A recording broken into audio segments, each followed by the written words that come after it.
Hello. Hello everyone and welcome back to the VicTube. Today we're gonna make a tutorial. The tutorial we're making today is actually a secret of mine, so be aware, you might learn something. What? This is a trick I used in almost all of my projects, so let's check it out. I'm so excited! Oh, yes! Let's Photoshop!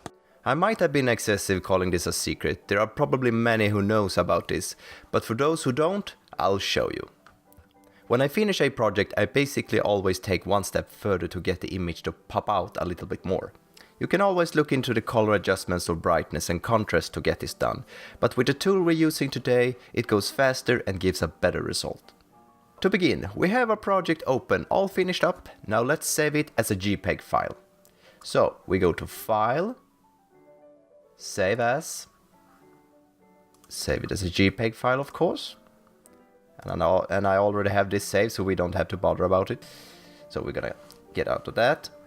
When we've done that, all we have to do is go to File, Open As, pick the image we wanna use, and then we go to this part, Open As. And we're not going to open it as a Photoshop document, no.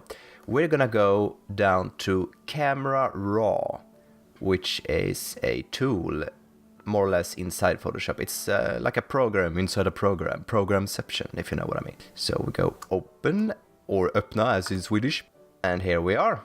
This is pretty much what I use almost in every project when I Photoshop. To get things to pop out more with the contrast and lights and such, I'm pretty much just in this basic window, I just simply pull up the clarity to max, and you can already see it makes such a great difference.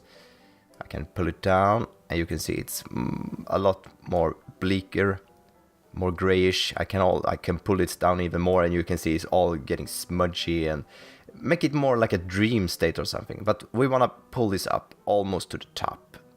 It might be too much, so perhaps we'll go down just to about 50 or something. And that's pretty much the only thing I do in this window.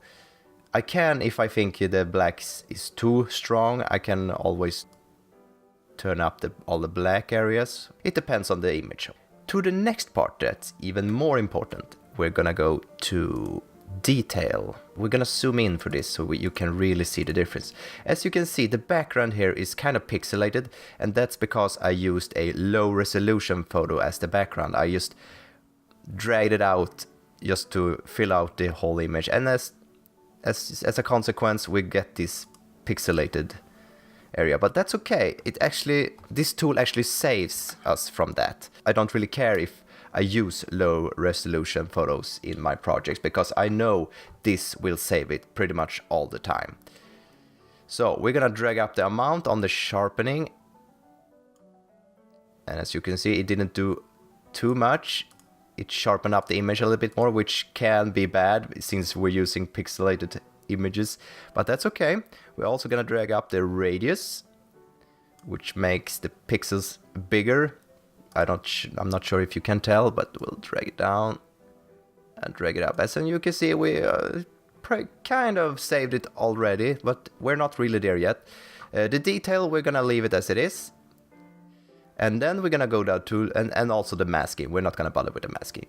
So we go down to the luminance and we drag that up to 100. It does a lot.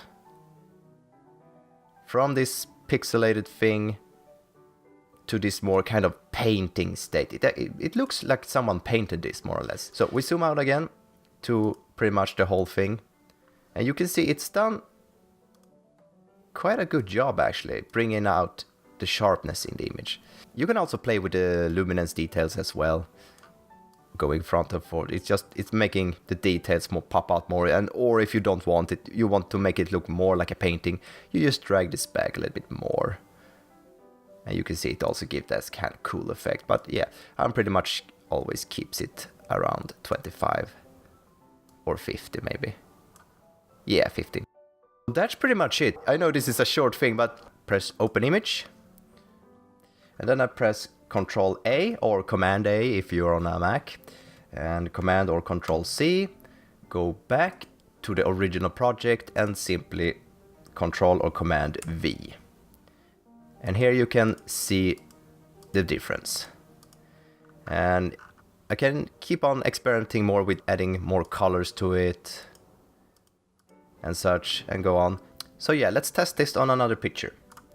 We have this one. I have already saved it and such, so we're just gonna go and open up Space Clock Island. And since we chose this the last time we were here, it's still on camera raw, so you go open. And same procedure here. I just drag up the clarity to pretty much 100, more or less. Maybe 50. No, we go 100.